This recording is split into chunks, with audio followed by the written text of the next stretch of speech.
Katibu wa Chama cha Mapinduzi CCM wilaya Kati, Omar Justus Morris, amewataka wanawake kuwa wamoja na kushirikiana ili kufanikisha malengo ya chama kuelekea mwaka 2027. Hayo ameyasema aliposhiriki katika kikao cha baraza la kina mama wilaya Kati. Amesema umoja wa wanawake ni nguzo muhimu ya maendeleo ya jamii na mafanikio ya chama, akiwataka kuendelea kushirikiana katika utekelezaji wa majukumu yao. Lengo ni kuwaomba wanawake wote wa wilaya Kati kuunganika na kwa kitu kimoja ili wafikie malengo waliyojiwekea katika mikakati yao ya kuelekea 2027 na 30. Lakini nimewaomba sana wawapongeze viongozi wa chama akiwemo mwenyekiti wetu wa CCM Taifa pamoja na makamu mwenyekiti Zanzibar kwa kazi nzuri ya usimamiaji wa ilani wanayofanya. Hilo ndo lengo kubwa, wanawake wawapongeze viongozi wetu. Chama kiliwaamini kuwapa dhamana, lakini na wao wamekitendea haki. Kabla hatujafika 2030 washaitimiza ilani ya Chama cha Mapinduzi kumaliza katika maeneo yote. Kwa upande wake, katibu wa UWT wilaya Kati, Rehema Haji Makame, amesema kwa mujibu wa kanuni za UWT, baraza la kina mama hukutana kila baada ya miezi 6 kutathmini kazi zilizofanyika katika jamii na kupanga mikakati ya kipindi kijacho. Katibu ameeleza kuwa moja ya changamoto kubwa zinazoikabili wilaya Kati ni ujenzi holela wa baa, hali ambayo imekuwa ikichangia mmomonyoko wa maadili kwa vijana na watoto. Lengo na madhumuni ya kikao cha baraza ni kutathmini kazi za UWT ambazo tumezifanya ndani ya miezi 6 pamoja na kupitisha utekelezaji wa ilani ya Chama cha Mapinduzi wa madiwani wetu wa viti maalum. Niombe makatibu wangu, tunapokwenda huko chini twende tukakiimarishe chama kwa kuongeza wanachama, lakini katika swala zima la ulipaji wa ada, kwani hakika tunajua ili Chama cha Mapinduzi kiimarike zaidi, basi ulipaji wa ada uwe mzuri, tulipe ada zetu, tutapata mitaji na mambo mengine ambayo inapatikana na ni fursa katika jumuiya zetu. Kwa bahati nzuri mkurugenzi amezungumza vyema, mikopo ipo na tutaipata kwa kutumia kanuni, lakini na miongozo pia amejitolea kwamba atatoa mafunzo bure, tuende ofisini kwake na sisi tuko tayari. Toa wito kwa wanawake wenzangu kwenda kuhimiza watoto wetu. Sasa hivi kuna mambo mengi ambayo yapo katika wilaya ya Kati, hususan masuala ya baa, ambayo baa zipo zinajengwa kiholela, hawafati utaratibu mzuri. Kwa hiyo nawaambia tu wazee, sisi ni watu wa kwanza wa kuweza kuwachukua watoto wetu na kuwaelimisha na kuhakikisha hawaendi kujiingiza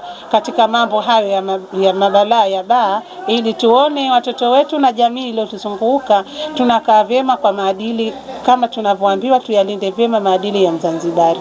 Naye mwenyekiti wa kina mama wilaya Kati, Rehema Miraji Muhammad, amesema kikao hicho pia kimebaini ongezeko la mchezo wa bao au keram unaoanzishwa na baadhi ya wageni wanaokuja katika maeneo hayo, jambo ambalo linachochea baadhi ya watoto kujiingiza kwenye vitendo vya wizi na kukosa maadili, na kuziomba mamlaka husika kuwachukulia hatua kali wanaoanzisha michezo hiyo endapo itathibitika kuwa inachangia kuathiri ustawi wa watoto. Wahidi sio watu wanakuja na yale mabao wanatuathiri sana, hata watoto kuingiza kwenye wimbi la wizi, kwa sababu mtoto atachukua pesa kwenye nyumba ya kwao ende akacheze ule mchezo. Utakuja kukuta wewe huku unatafuta mwizi, kumbe mwizi ule mtoto wa kwako mwenyewe, na wao ndo wanasababisha wageni hawa wanatuletea haya mabao. Kwanza ulinzi uwe wa hali ya juu na wasionewe huruma kwa hawa wanaanzisha haya mabao, na yanapochukuliwa, maana sio kesha arejeshewe tena. Ukesha hukumu pale tayari wewe unamwambia haya unamrejeshia, maana kendaanzisha tena. Kwa hivyo ulinzi uwe mkali kwenye mashehia. Sambamba na hayo, mkurugenzi wa baraza la manispaa ya Kati, Mwanaisha Ali Saidi, ametoa ufafanuzi kuhusu mkopo wa 442, akieleza utaratibu wa utoaji wa fedha hizo kwa makundi yanayostahili ili kuwawezesha kujikwamua kiuchumi. Kuna milioni 578 ambao mpaka sasa zimeshachangiwa na manispaa ya Kati kwa ajili ya kina mama na vijana na wenye mahitaji maalum.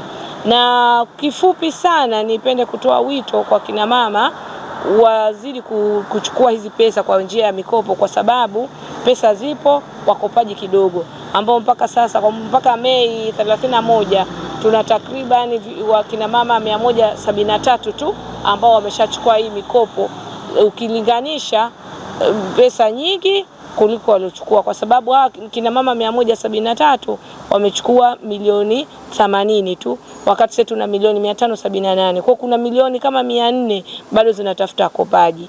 Na waomba sana kina mama wa wilaya ya Kati, mje kwetu Baraza la Manispaa Kati, tunatatua changamoto zote zinazowakabili kutokana na mikopo.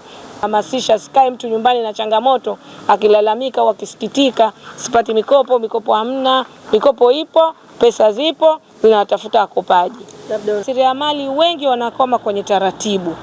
Mfano, mtu anaweza kajaza milioni 30, anataka milioni 30, lakini mradi alioleta labda tu 500,000 au milioni 1.